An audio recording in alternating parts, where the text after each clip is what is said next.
નમસ્કાર, આપ જોઈ રહ્યા છો નેશન પ્લસ ન્યૂઝ. હું છું આપની સાથે હેતલ ભગત. કલકત્તાની ઘટનાને લઈને આજે છઠ્ઠા દિવસે વડોદરાની સયાજી હોસ્પિટલના રેસિડેન્ટ તબીબો હડતાળ પર છે. તો સયાજી હોસ્પિટલના RMO ડોક્ટર જીતેન્દ્ર ચૌહાણે રેસિડેન્ટ તબીબોના વિરોધને યોગ્ય જણાવ્યું હતું. કલકત્તામાં જુનિયર મહિલા તબીબની રેપ વિથ હત્યાને લઈને દેશભરમાં વિરોધ વ્યાપ્યો છે.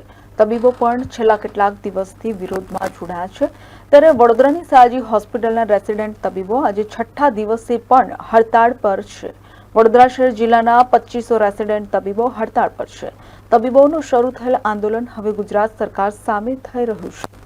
રેસિડેન્ટ તબીબોએ સુરક્ષાને લઈને સરકાર સામે નાટક ભજવી અનોખો વિરોધ કર્યો હતો.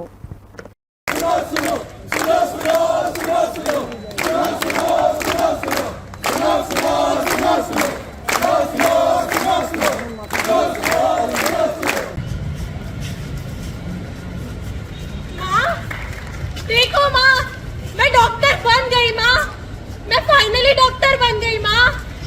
आपकी इच्छा थी ना मुझे डॉक्टर बनते हुए देखने की. मैं फाइनली डॉक्टर बन गई माँ. अब मैं बहुत थक गई. 36 आवर्स की कंटिन्यूअस ड्यूटी. पर सच कहूँ बहुत अच्छा लगता है जब पेशेंट ठीक होके अपने घर जाते हैं.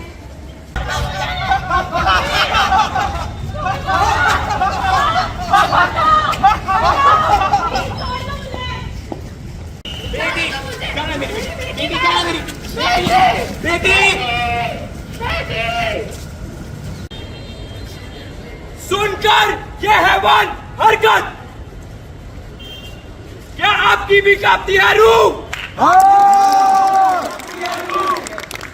क्या अगर बची है आप में इंसानियत, अगर बची है आप में इंसानियत, तो क्या आते हैं आपके आंखों में आंसू? क्या डॉक्टर बनकर उसने सफलता की कठिन सीढ़ियां चढ़ी, फिर क्यों उस बेगुनाह को मौत की लड़ाई लड़नी पड़ी? તબીબોએ સુપ્રીમ કોર્ટના નિવેદનને સ્વીકાર્યું છે, પરંતુ ન્યાયની આશા નહીવત હોવાનું જણાવ્યું હતું. તો સયાજી હોસ્પિટલના RMO ડોક્ટર જીતેન્દ્ર ચૌહાણે જણાવ્યું હતું કે તબીબોનો વિરોધ યોગ્ય છે, પરંતુ કાયદામાં રહીને વિરોધ કરવો જોઈએ. રેસિડેન્ટ તબીબોના હડતાળ પર જવાથી OPDમાં માઠી અસર પડે છે. OPDમાં 50% જેટલો ઘટાડો થયો છે. તો પ્રથમ દિવસે 49 જેટલી સર્જરી કેન્સલ કરાઈ હતી. જો કે ઇમરજન્સી સર્જરીઓ ચાલુ છે. એમનો વિરોધ તો વ્યાજબી છે.